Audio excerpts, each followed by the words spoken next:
போற யாக்கோபினுடைய 11வது மகன் யோசேப்பு பல வண்ண அங்கிகளை கொடுத்து நேசித்த ஒரு நல்ல மகனாய் யோசேப்பு இருந்தார். அவரோட வாழ்க்கையில அவர் எகிப்துக்கு தலைவரா மாறுறதுக்கு யார் யாரெல்லாம் முயற்சி செஞ்சாங்க அப்படின்றத நம்ம பார்க்க போறோம். தலைவரா மாறுறதுக்காக அவருக்கு 17வது வயதுல கிடைத்த சொப்பனங்கள் தரிசனங்களும் பெற்றோர்களிடத்துல சொல்லும் போது, சகோதரரிடத்துல சொல்லும் பொழுது மிகவும் எரிச்சல் அடைஞ்சாங்க, கோவப்பட்டாங்க.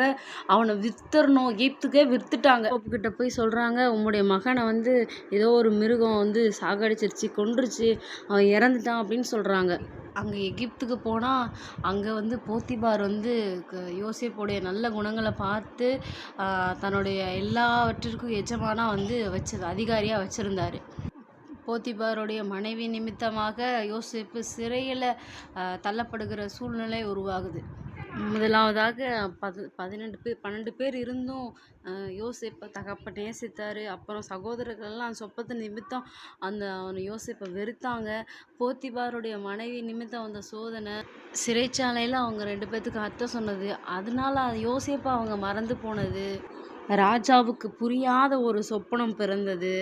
இது எல்லாமே யோசேப்பு எகிப்துக்கு ராஜாவாக அதிபதியாக மாறுவதற்கு ஏதுவாக இருந்தது.